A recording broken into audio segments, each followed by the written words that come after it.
안녕하세요. 한국상담대학원대학교의 최혜연입니다. 저는 한국상담대학원대학교에서 산업조직 상담을 가르치고 있는데요. 이 전공은 다양한 조직과 기업에서 상담, 코칭, 진단과 교육 등 상담과 심리학이 기반이 되는 여러 가지 개입을 가능하도록 연구하고 교육하는 분야입니다. 이렇게 사람의 변화를 돕기 위해서는 사람을 움직이는 힘, 동기에 대한 이해가 필요한데요. 오늘도 이 보이지 않는 힘, 동기에 대한 공부를 해보겠습니다. 오늘은 교정 욕구에 대한 이야기를 좀 할 것 같습니다.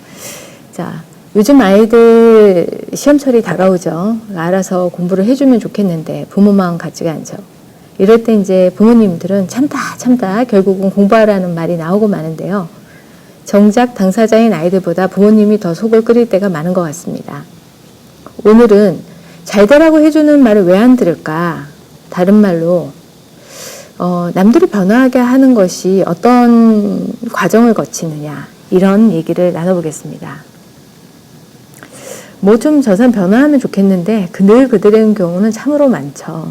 뭐 공부도 그렇지만 뭐 건강에 좋지 않은 행동, 뭐 담배를 피거나 운동을 안 하거나 그것도 있고요. 나쁜 버릇들도 있어요. 게임에 빠져 있거나 뭐 약속 시간을 지키지 않거나 뭐 참 많은데요.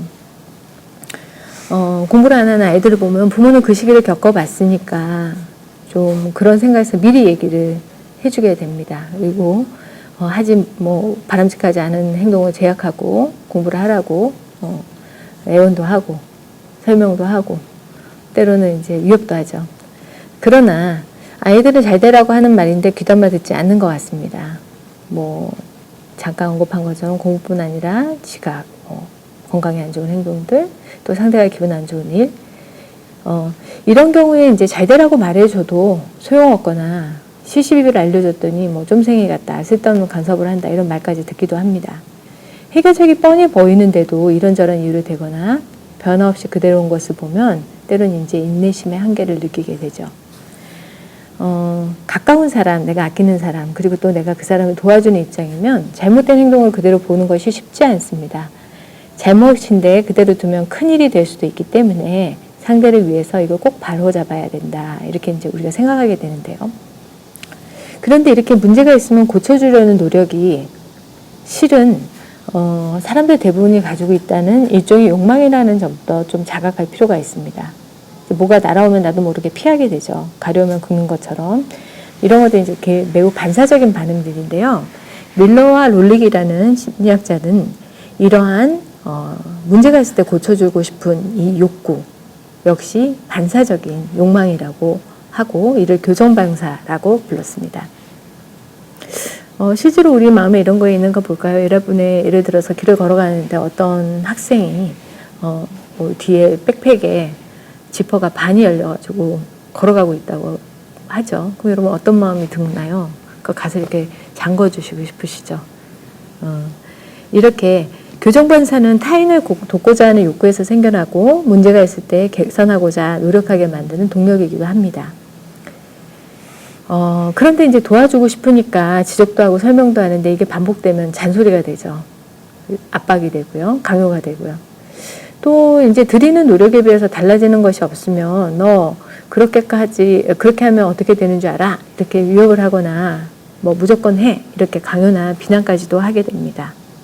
문제는 이래도 달라지지 않는다는 것이죠. 하는 척하거나 실제로는 안 돼 있거나 이런 경우도 너무 많죠, 있죠.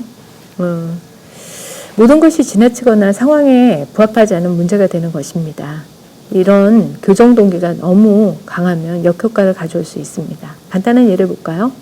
여러분이 이제 방이 지저분해 있어요. 좀 지워야 되겠다, 이런 마음을 갖고 있었는데요. 그때 딱 어머니가 들어오시면서 좀 치워, 넌 이렇게 어지르고 일이 되냐? 이런 말을 들으면 어떤 마음이 드시나요? 하기 싫어지죠. 하려고 했던 건데요. 자, 시켜서 하는 일이 되어버리는 것입니다.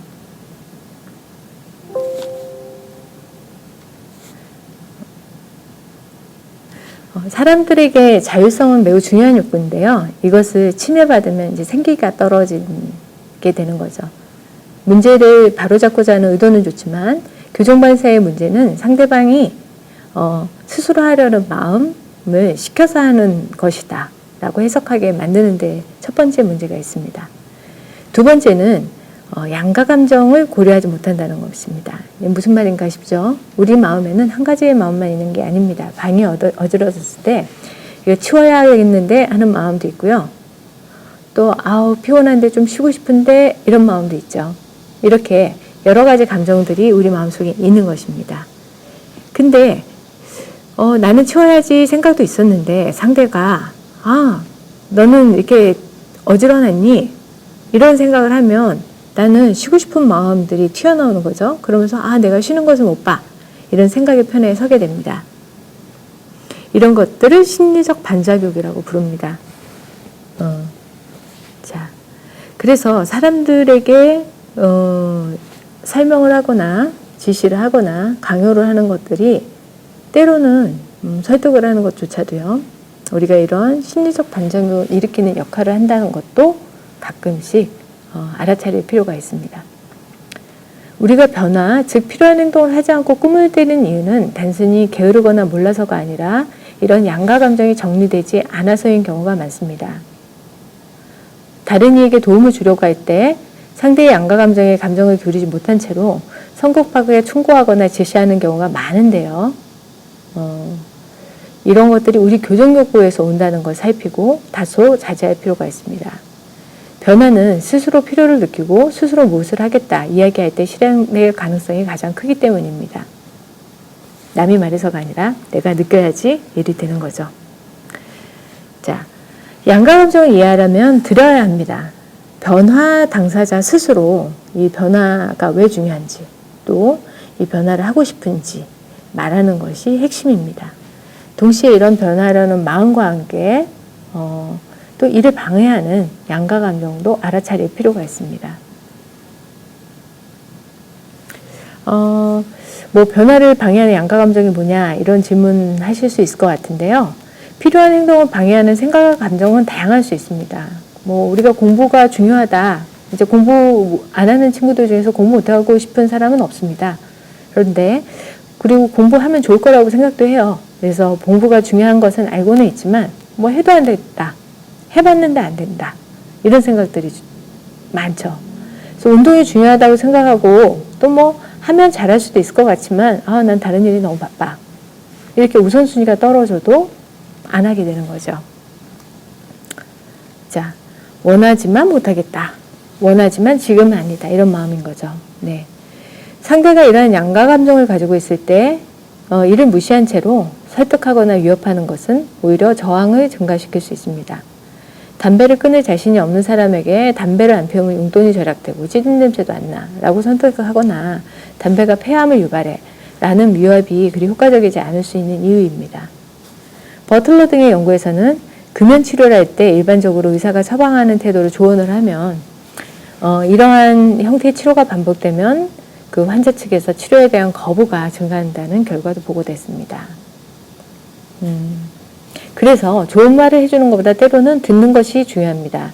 잘 듣다 보면 걸림돌이 되는 양가 감정도 이해할 수 있습니다. 자신감이 문제라면 그 일을 해낼 수 있는 양가 감정도 감점을 발견할 수 있도록 자신 안에도 이 일을 잘 해놓은 경험도 있을 것이고요. 이런 거를 해결해 놓고 싶은 의지도 있을 것이고요. 또 비슷한 일을 해결했던 강점들도 있습니다. 이런 것도 탐색할 수 있고요. 또 그거를 발견할 수 있도록 격려하는 것이 필요합니다. 또 염두에 두실 것은 안 되는 이유, 할 수 없는 이유에 초점을 맞추는 대신 그 사람이 무엇을 원하는가를 탐색하는 것이 좋습니다. 스스로가 왜 그 일을 해야 하고 또 어떻게 할 수 있는지를 스스로 말할 수 있으면 좋습니다. 자기 이론에 따르면, 자기 지각 이론에 따르면 사람은 자기가 하는 말에 설득당하기 때문입니다. 오늘은 이상입니다.